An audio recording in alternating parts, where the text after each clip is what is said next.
उपस्थित सद्भावना यात्रा में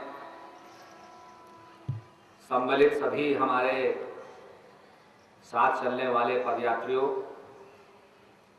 उपस्थित महानुभाव और उपस्थित मातृशक्ति, आज यह सद्भावना यात्रा डांडी से चल करके आपके इस नगर में आई है और इस सद्भावना यात्रा का उद्देश्य स्वयं सिद्ध है। स्वयं अपने आप को परिभाषित करता है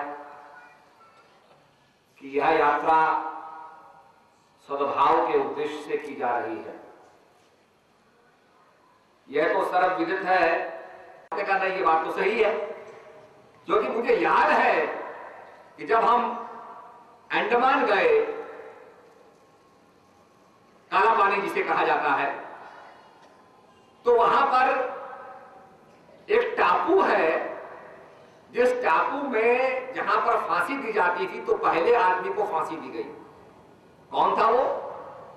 एक पठान था और उसने एक अंग्रेज अफसर को मारा।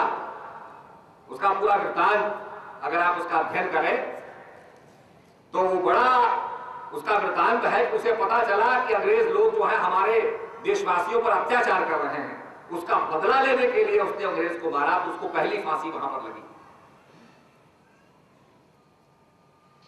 तो मेरा कहने का अभिप्राय है कि उसके बाद सेलुलर जेल बनाई गई और सेलुलर जेल को इस प्रकार से बनाया गया, वहां पर एक वृक्ष खड़ा हुआ है बहुत बड़ा,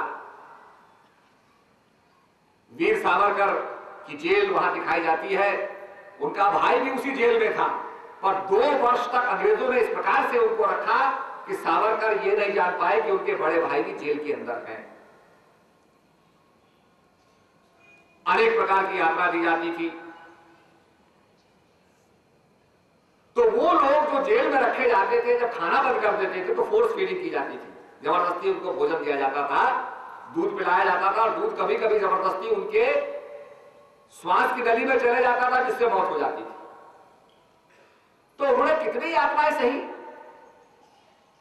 किस प्रकार से उनको काम लिया जाता था, किस प्रकार से उनको हंटर मारे जाते थे। अगर आप उस चीज को ध्यान से गौर से देखें तो आप सोचेंगे कि कितनी कुर्बानियों के बाद ये देश आजाद हुआ, कितने लोगों ने कुर्बानी दी। आप उस जेल की दीवारें देखेंगे जहां पर कुर्बानियों की लिस्ट लगी हुई है। शायद मैं समझता हूं कि हमने भी वहां देखना चाहा कि हमारे उत्तराखंड से भी कोई यहां पर है, तो थे और उनके नाम अंकित नहीं थे। कहने का मतलब कितने ऐसे लोग कुर्बान हुए कि उनके नाम भी नहीं है, पर वो देश के लिए हंसते हंसते उन्होंने अपने प्राणों को न्यौछावर कर दिया। तो उन लोगों ने इतनी कुर्बानी दी, इसलिए दी कि देश आगे बढ़े, इसलिए दी कि देश के अंदर प्रेम का वातावरण हो, सद्भावना का वातावरण हो। तो आपसे हम यही कहने आए हैं कि हमारी पदयात्रा इसी उद्देश्य से हम लोग आगे बढ़ रहे हैं और ये आप भली भांति समझिए। आज तो देश को इसलिए भी एक होने की जरूरत है। आपने देखा होगा 9/11 के बाद अमेरिका जो समझता था कि हम तो यहां पर सुरक्षित हैं, हमें कोई छू नहीं सकता, और जो वहां पर 9/11 की जो घटना घटी, सितंबर की घटना घटी, उससे वो भयभीत हो गया और वहां के लोग सारे एक हो रहे हैं। कोई अपना फ्लैग लगाता है, राष्ट्र के प्रति अपनी प्रतिबद्धता को दर्शाते हैं, एकता को दर्शाते हैं। तो वो भावना हमारे अंदर भी होनी चाहिए। अमेरिका में भी कोई लोग कहीं से आए हैं, कोई हिंदुस्तान के बसे हुए हैं, कोई वहां कहीं से आए हुए हैं। मूल निवासी तो वहां के रेड इंडियंस थे, बाकी तो सब बाहर से आए हुए हैं, पर उन्होंने वो सब भुला करके और अपने देश को मजबूत करने का संकल्प उठाया।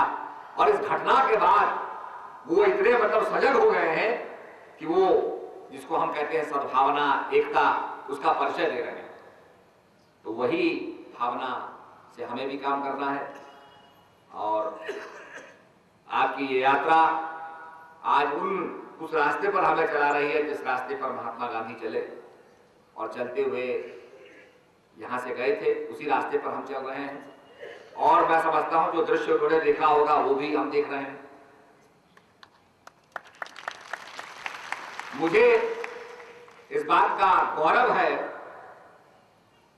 कि महात्मा गांधी को साउथ अफ्रीका के अंदर मीयर्सबर्ग स्टेशन के अंदर जब गाड़ी रुकी हुई थी, टीटी अंदर घुसा, उसने कहा ये इंडियन यहां कहां बैठा है फर्स्ट क्लास के अंदर। उसने उनका सामान लिया, बाहर फेंक दिया। गांधी जी ने कहा मेरे पास टिकट है, देखो फर्स्ट क्लास का, मैं बेटिकट सफर नहीं कर रहा हूं। उसने कहा to hell with the ticket, ticket को फाड़ दिया। उसने कहा अरे तुम्हारी चमड़ी काली है, तुम इस डब्बे में कैसे बैठे हो? महात्मा गांधी को भी धकेल करके बाहर कर। स्टेशन पर महात्मा गांधी पड़े हुए थे, उनका सामान पड़ा हुआ था, इसलिए कि केवल उनकी त्वचा काली थी।